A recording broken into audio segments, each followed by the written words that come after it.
వైసీపీని మూసేయడానికి ఉపయోగపడుతుంది. చెప్పాలంటే ఆంధ్రప్రదేశ్లో కాంగ్రెస్ పార్టీ అంటూ ఎగ్జిస్టెన్స్ ఉండి పెరిగి అది కానీ ప్రతిపక్ష హోదాకు వచ్చిందంటే ఎలిమినేట్ అయ్యే పార్టీ వైసీపీ అనే రీజన్. ఎందుకంటే వైసీపీ పార్టీ ఓట్ బ్యాంక్ అంతా కూడా మైనార్టీలు, రైతులు, వెనుకబడిన వర్గాలు, వీళ్ళందరూ కూడా పేద వర్గాలు. వాళ్ళందరూ ఈ వర్గం అంతా కూడా యాంటీ బీజేపీ ఓటు వర్గం. చెప్పాలంటే ఫస్ట్ నుంచి కూడా సెక్యులర్ భావజాలం, కాంగ్రెస్ సిద్ధాంతం ఉన్న వీళ్ళందరూ కూడా ఎప్పుడైతే ఈ వైసీపీ పార్టీ బీజేపీతో అటాచ్ అవ్వడం, బీజేపీతో వాళ్ళు క్లోజ్ గా ఉండడం, చెప్పాలంటే కేంద్రంలో వాళ్ళకి మద్దతుగా ఉండటం, ఇవన్నీ కూడా అబ్జర్వ్ చేసిన వీళ్ళు పర్టికులర్ గా మణిపూర్ లాంటి ఘటన మీద మాట్లాడిన పరిస్థితి కూడా ఉన్న పరిస్థితుల్లో ఇదంతా కూడా మనం అనుకుంటాం టీవీలో మనం ఏదో డిబేట్లు వింటున్నారు అనుకుంటున్నాం, కానీ వాళ్ళకి సోషల్ మీడియాలో యూట్యూబ్ మెయిన్ వింటున్నారు.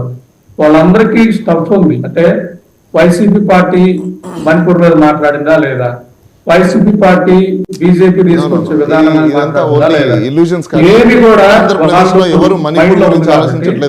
ఆల్మోస్ట్ నేను చెక్ చేసిన వాళ్ళందరిలో మేజర్ ఓటింగ్ అంతా కూడా వైసీపీ వాళ్ళు అవుట్ రైట్ గా కాంగ్రెస్ కానీ బలపడితే కాంగ్రెస్ అవసరం ఉంది కాబట్టి ఆంధ్రప్రదేశ్ లో 2029లో 2 ఉంటాయి. ఒకటి బీజేపీ కూటమి, రెండోది కాంగ్రెస్ కూటమి.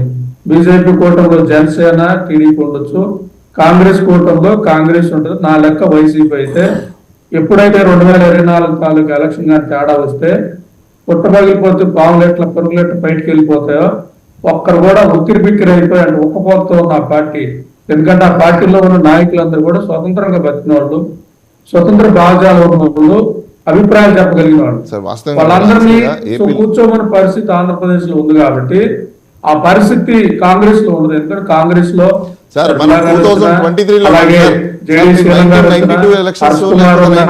ఎంతమంది ఉన్నాయి గ్రూపులు ఉన్నాయి, గ్రూపులన్నీ అకామిడేట్ చేస్తుంది, చేస్తుంది.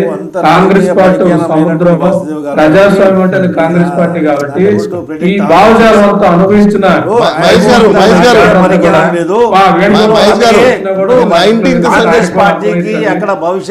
కాంగ్రెస్ పార్టీ ప్రాధాన్యత లేదు కాబట్టి ఇప్పుడు వైసీపీ కుటుంబానికి చెందిన కాబట్టి ఆ షర్మిల తీసుకొచ్చి ఏదో చచ్చిపోయిన శవాన్ని మళ్ళీ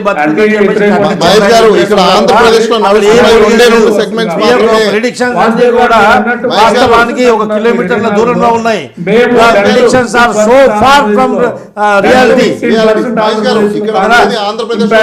ప్రిడిక్షన్ కరెక్ట్ కాదండి, ప్రిడిక్షన్ కరెక్ట్ కాదు.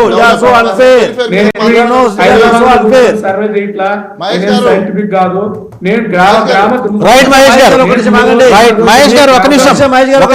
ఇప్పుడు మీరు అంటున్నట్టు షర్మిల గారు ఇక్కడ వచ్చేసి వైఎస్ఆర్సీపీ ఓట్లు తీసుకుంటూ చెప్పగానే వాళ్ళు ఒప్పుకుంటున్నారు.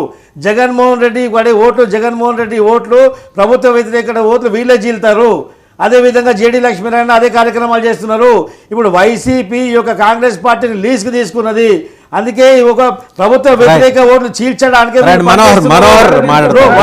వాళ్ళకు స్పష్టత లేదు. వాళ్ళు ఏ నాయకత్వం కింద నాయకురాల కింద వాళ్ళు పనిచేస్తున్నారు.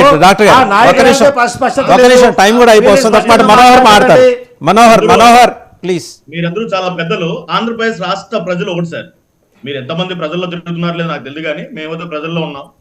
ఒకటైతే సత్యం, ఆంధ్రప్రదేశ్ రాష్ట్ర ప్రజలు వైఎస్ ఫ్యామిలీని నమ్మే స్థితిలో లేరు.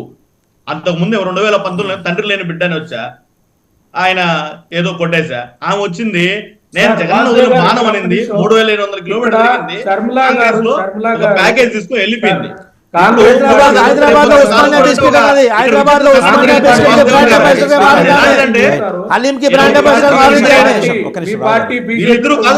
విజయం వచ్చేసి నేను కొత్త పార్టీ పెట్టినా, నేను ధర్మపత్ని వైఎస్ రాజశేఖర రెడ్డి గారు ధర్మపత్ని, నా కొడుకు వద్దు, నా కూతురు వద్దు, నాతో రండి అని చెప్పినాడే ఆశ్చర్యపోతుంది.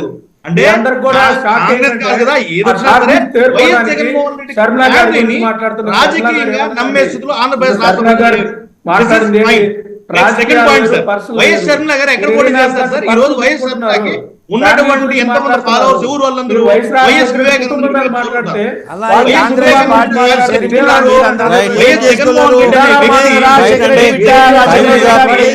రాజశేఖర రెడ్డి